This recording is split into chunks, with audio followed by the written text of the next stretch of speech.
시청자 여러분 안녕하십니까. 유교 책판 이야기입니다.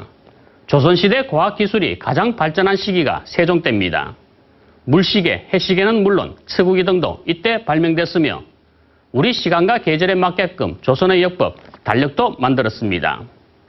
세종 때 만들어진 우리의 독자적인 역법 칠정산 내외편이 바로 그것으로 천문과 수학에 뛰어났던 젊은 학자 무송은 김담 선생이 있었기에 가능했습니다. 달력을 갖는다는 것은 하늘의 뜻을 이해하고 땅의 움직임을 안다는 것으로 당시 천자의 나라 중국만 갖고 있었습니다.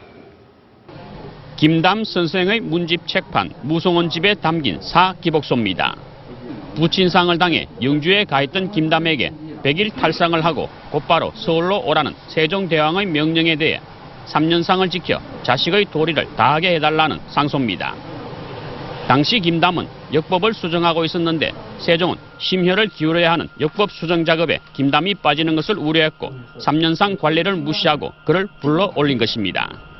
당시 김담 선생은 사품관에 불과했었는데 맡고 있었던 업무가 칠정산 외편을 편찬하는 등 역법 개정에 종사하고 있었습니다.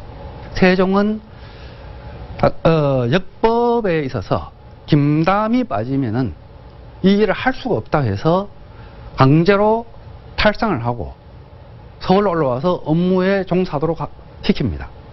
이것은 김담 선생이 세종대에 얼마나 중요한 역할을 하고 있었다는 것을 보여주는 것이고, 김담과 이순지 등이 함께 만든 칠정산 내외편은 조선의 독자적인 역법, 즉 달력으로 농업기술의 발전에 상당한 공을 세우게 됩니다. 세종대왕은 역법뿐만 아니라 조선의 세제를 바로잡는 공법개혁의 기준을 세우기 위해 역시 김담에게 토지 측량에 필요한 주척과 방척의 기준과 전답의 분류 방식을 설정하도록 했습니다. 이 작업은 유학자이자 뛰어난 수학자였던 김담 선생이 있었기에 가능했습니다. 이 시기는 농업의 경제 발전을 통해서 국가의 기틀을 완성하려고 했던 그런 시기였고, 이런 시기였기 때문에 특히 천문학, 지리학, 수학, 농법 그리고 인쇄술까지 굉장히 폭넓은 과학의 발전을 가져오게 됐는데요. 특히 이 과정에서 수학자였던 김담 선생이라든지 정초 선생이라든지 혹은 이순지 선생이라든지 이런 분들은 비록 성리학자로서 시작했지만 나중에 과학자로서 조선의 과학 발전을 이끈 대표적 인물이라고 말씀드릴 수 있습니다. 세종대왕께서는 나라는 백성을 근본으로 삼고 백성은 먹는 것을 하늘로 삼으니 농사는 의식의 근원이고 왕정의 급선무라는 인식을 갖고 농업기술은 물론 농업과 관련된 과학기술을 발전시켰습니다. 우리나라 최초의 농업기술서인 농사직설도 세종 때 편찬됐습니다. 성리학적 이념이 지배하던 조선시대에 3년 부친상도 치르지 못하게 할 정도로 김담 선생의 학문적 능력은 탁월했습니다.